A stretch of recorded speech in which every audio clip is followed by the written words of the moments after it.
Ever imagine being, like, shipwrecked, totally stranded, and then somehow ending up a king? Okay. Not just any king, but the ruler of a faraway island. Wow. That's the true story we are diving into today. Okay. Carl Peterson. Okay. And no, not Pippi Longstocking's dad, Right. but the real-life inspiration we think behind him. Interesting. So set your time machines for the 1800s. Okay. The age of exploration, Europeans venturing into uncharted territory, Yeah. including places like Papua New Guinea, Right. which is where our story takes place. Okay. We've got a fascinating article that maps out Peterson's journey. It's important, I think, to remember that European exploration, especially in this era, was often really intertwined with imperialism. Right.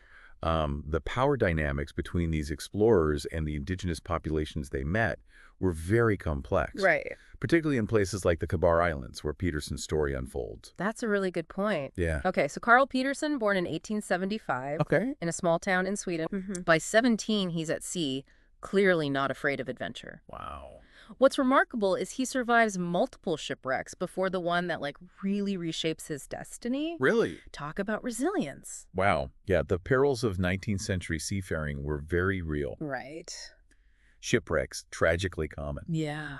This context, I think, helps us grasp just how challenging life at sea was back then. Totally. And that resilience that we were just talking about becomes crucial in 1904 when Peterson's ship goes down near Tabar Island. Now, this island wasn't just geographically isolated. Right. It was inhabited by people with a culture very different from Peterson's. Right. A culture that included practices like cannibalism. Oh, wow. Yeah. Okay. It's a stark reminder of the vast cultural differences that existed and in some cases still exist around the world. Right.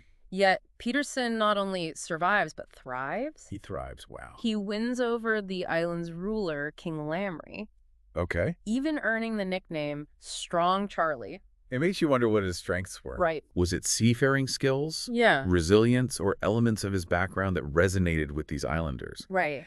And his marriage to the king's daughter, Princess Singo, Right. really cemented his place. Yeah. And when the king passes away, Peterson becomes the new ruler, Wow. King Carl of Tabar Island.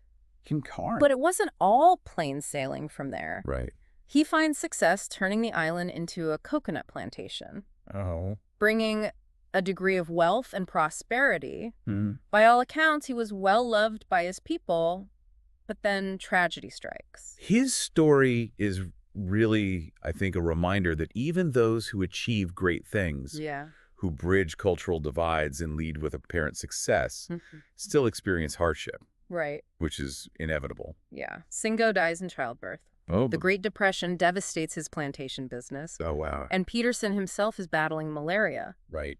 It's a stark contrast to the earlier part of his reign. Yeah. Now, circling back to where we started, Right. remember Pippi Longstocking's dad, the shipwrecked king? Mm-hmm. Well, Astrid Lindgren, the author, was also Swedish. Oh, okay. It's widely believed she drew inspiration from Peterson's remarkable life. It's interesting how these real-life events can weave their way into fiction, Yeah. and how those stories, even when fictionalized, go on to shape our cultural perception. Right. Yeah.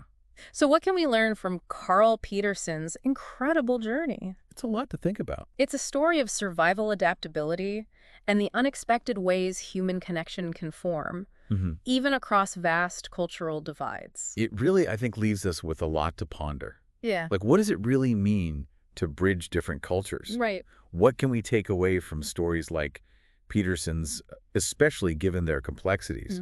These are questions worth reflecting on. Yeah, I totally agree. Yeah. Wow. Incredible story. What a story.